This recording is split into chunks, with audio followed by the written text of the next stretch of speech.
ભગવાનના સ્વરૂપમાં તત્વનું સ્થિત પ્રજ્ઞનું સ્વામિનારાયણ હરે સંવત 1878 આસોદી એકાદશીને દિવસ રાત્રિને સમયે સ્વામી શ્રી સહજાનજી મહારાજ શ્રી ગણરામ બધે દાદા ખાચરના દરબારમાં શ્રી વાસુદેવ નારાયણના મંદિરને સમીપે ઓરડાની ઓસરીએ સિંહાસન ઉપર વિરાજમાન હતા અને સર્વે શ્વેત વસ્ત્ર ધારણ કર્યા હતા અને પોતાની આગળ મશાલ 2 બળતી હતી અને પોતાના મુખારની આગળ પરમહંસ તથા દેશ દેશના હરિભક્તની સભા ભરાઈને બેઠી હતી અને કીર્તન ગવાતા હતા. પછી શ્રીજી મહારાજ બોલ્યા છે, કીર્તન ગાવા રહેવા દો, પ્રશ્નોત્તર કરીએ. પછી સર્વે મુનિ બોલ્યા છે, ઘણું સારું મહારાજ. પછી શ્રીજી મહારાજે પ્રશ્ન પૂછ્યો છે, ભગવાનનું સ્વરૂપ છે તેને કોઈક ભક્ત તો માયાના 24 તત્વે સહિત સમજે છે અને કોઈક ભક્ત તો માયાના તત્વે રહિત કેવળ ચૈતન્યમય ભગવાનનું સ્વરૂપ સમજે છે. એ 2 પ્રકારના ભક્ત છે. તેમાં કેની સમજણ ઠીક છે ને કેની સમજણ ઠીક નથી.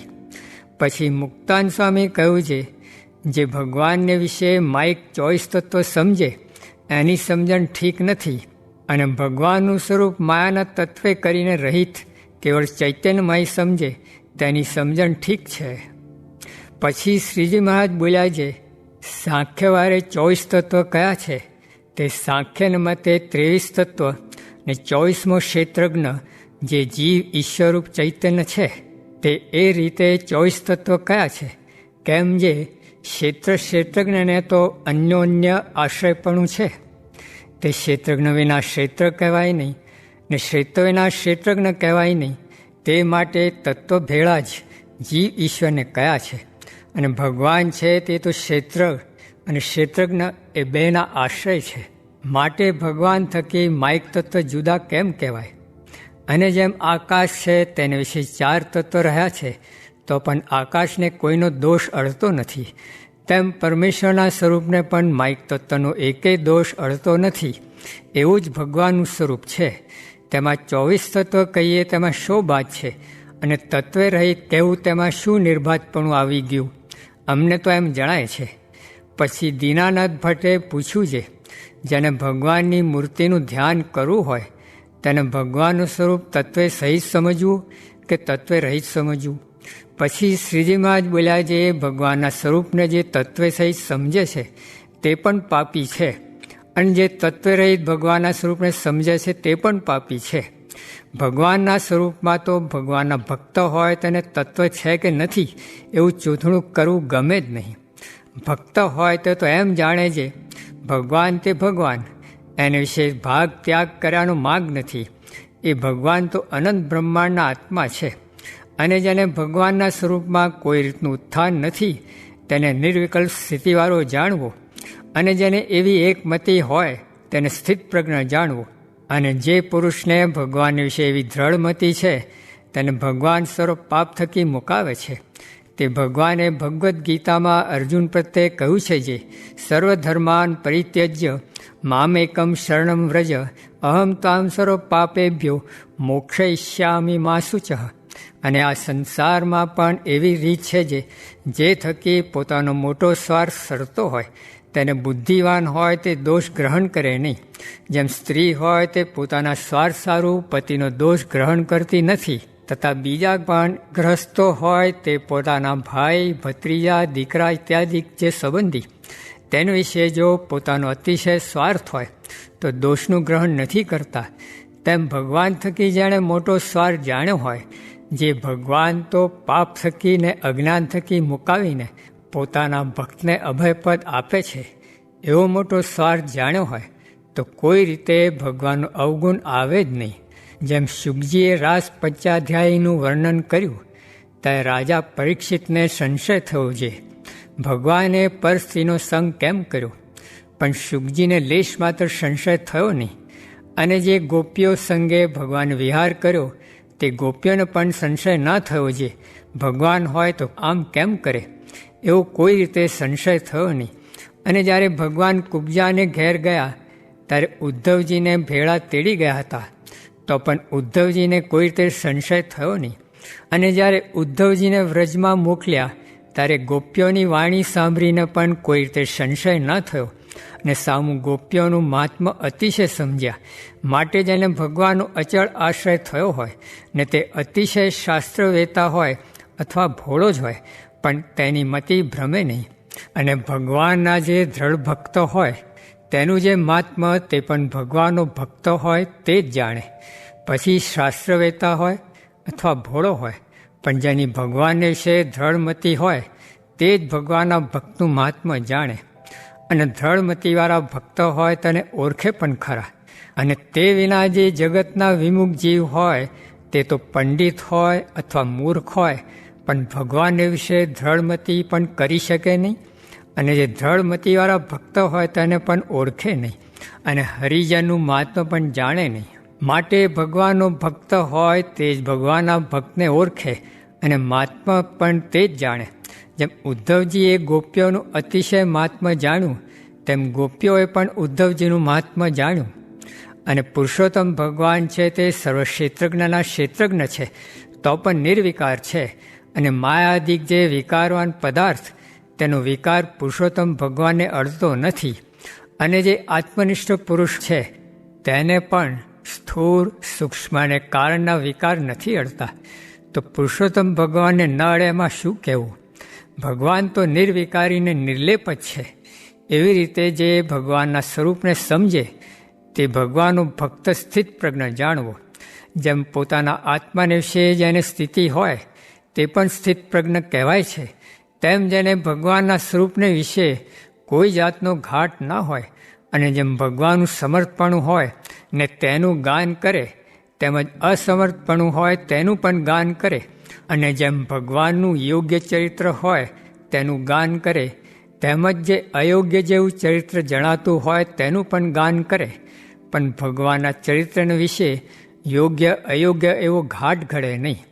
એવો જે ભગવાનનો ભક્ત હોય તેને પુરુષોત્તમના સ્વરૂપને વિશે સ્થિત પ્રજ્ઞ જાણવો.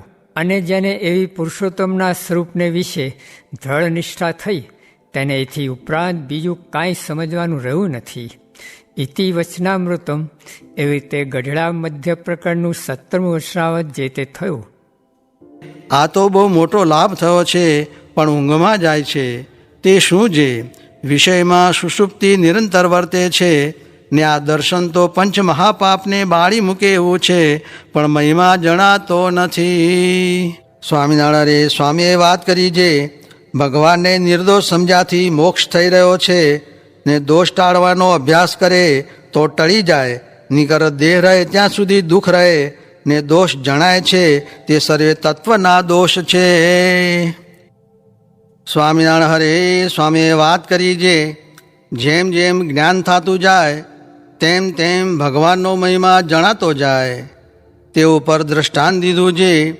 એક રબારી ચાલ્યો જતો હતો ત્યાં હીરો હાથ આવ્યો. તે બકરીની કોટે બાંધ્યો. પછી તે બકરીને વાણીએ લઈને તે હીરો 200 રૂપિયામાં દીધો. તે 200 વાળે 1000માં દીધો.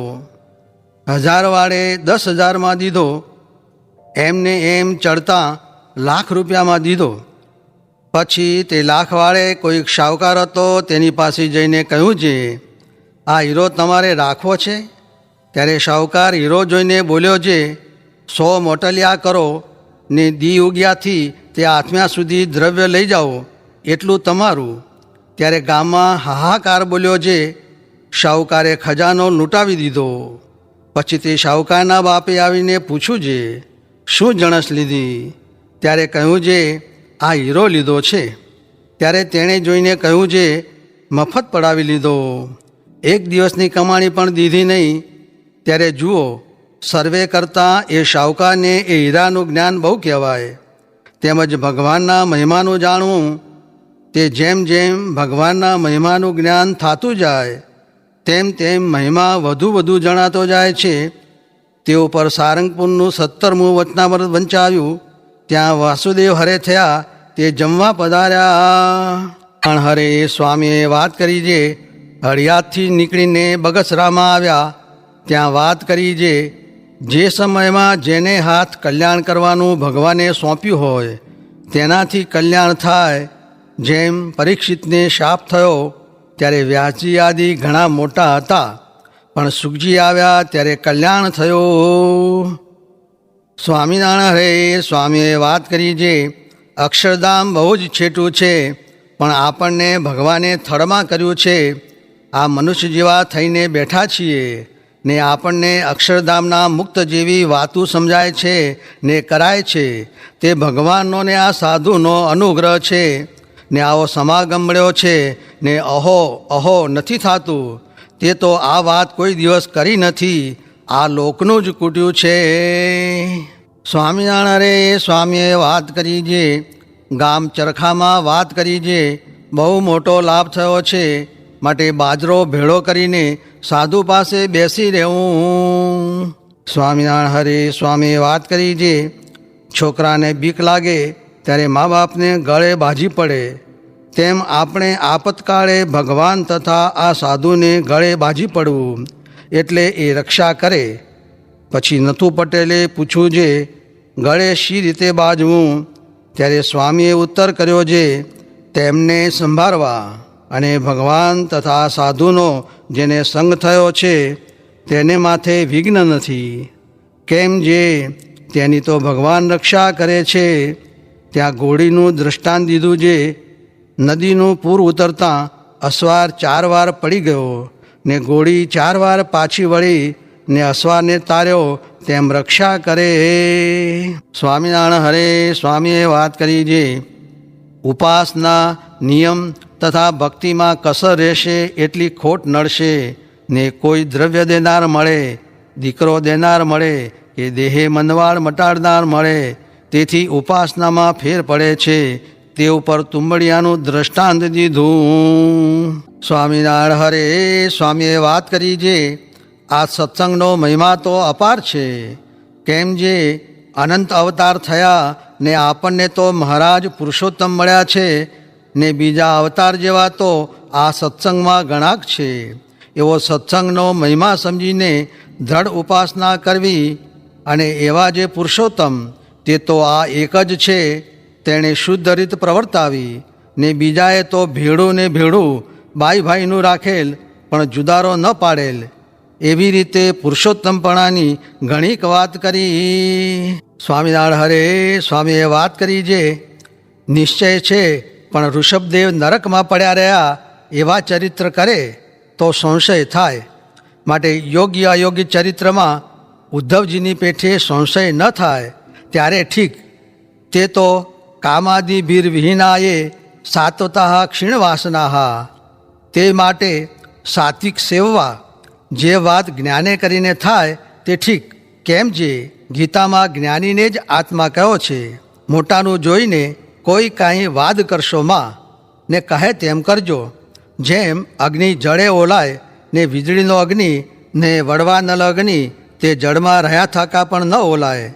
તે કૃપાનંદ સ્વામીએ વાત કરી કે જળ કુકડી પાણીમાં રહે તો પણ પાંખ ન ભીજાય ને બીજા જનાવરને પાણી પાંખમાં ભરાઈ જાય ને ઉડી શકે નહીં ને જળ કાતરણી માછલું ઝાડમાં આવે નહીં ને સામું બીજાને ઝાડ કાપીને કાઢતું જાય. એમ કૃપાનંદ સ્વામી જેવાને થાય